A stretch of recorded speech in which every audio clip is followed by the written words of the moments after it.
Баянзүрх дүүргийн товчооны замд явган хүний гарцаар гарч явсан 12 настай хүүг мөргсөн ноцтой осол гарч нийгмийн анхаарлагч татсан. Тэгвэл улсын их хурлын гишүүн Чимбүрэн хүний эрхийн дэд хорооны гишүүд замын хөдөлгөөний хуульд хариуцлагыг чангатгаж, хуулийн эрхчлэлтийг хангуулж хяналт тавьж ажиллана гэлээ. Гэтэл иргэндээ ээлгүй нийслэл хотод тоглоомын талбай явган хүн явах зам стандартгүй болоод 40 жил өнгөрч байгааг тэд одоо л анзаарч байгаа бололтой. Ийхүү нийгмийн анхаарлыг татсан хэрэг цахим сүлжээнд гарсан сенсацийг хөөж улс төрхийн попорч хамхуул мэт даган хийсэж байгаа хэр зохистой вэ? Дүүлэн шууган болгоод нэг одоо асуудал үүсгэхээр золгүй явдал гээд өнгөрөх биш. Энэ бол стандарттай холбоотой асуудал, хууль эрх зүйн зохицуулалттай холбоотой асуудал, цаашдаа хяналтын асуудал, нэгдсэн уялдаа зохион байгуулалттай холбоотой асуудлуудын талаар бид нар байр суурь илэрхийлэх юм аа. Төвчрэлт бас тийм ээ одоо сөрөг нөлөө үзүүлэхгүй мөн түүнчлэн явган зорчигчийн эрүүл мэндийн 8 насыг хамгаалах боломжтой энэ хамгийн одоо хурдан арга хэмжээ авах боломжтой энэ зүйл дээр бол одоо маш яралтай төсөв юмыг нь батлаад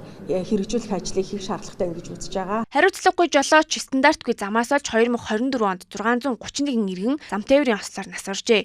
Үүний 69 нь хүүхэд байна. Тиймээс улсын их хурлын гишүүд хүүхдийн эрхийг хамгаалж, зам тээврийн салбарын төсөв хөрөнгийг нэмж, гадаад улсын туршлагыг судалж нутагшуулна хэмээн ярьж байна. Эдгээр зовлон мэдэж байсан бол улсын төсөв хэлэлцэх үеэр асуудлаа ил болгож хүүхдийн төлөө дуурах байлаа.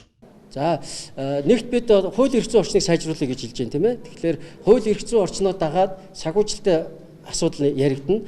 Нэг ёсондоо бүх Монгол улс даяар сургууль цэцэрлэгийн орчинд одоо хэвтээ цагдаа гэж бид ярьж хийсэн хурд сааруулагч, явган гарц.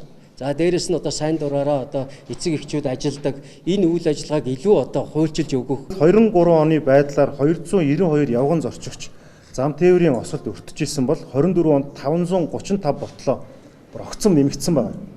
За 23 оны одоо зөвхөн зохицуулалттай буюу гэрлэн тохиолтой гарцсан дээр 16 явган зорчигч, зохицуулалтгүй гарцсан дээр 276 зорчигч. Дээрээс нь нэмээд хэлэхэд бол яг нийтдээ нэг 41 байршлыг бол заашгүй ингэж засах, сайжруулах, нөгөө зохицуулалттай гэрлэн тохио гаргах.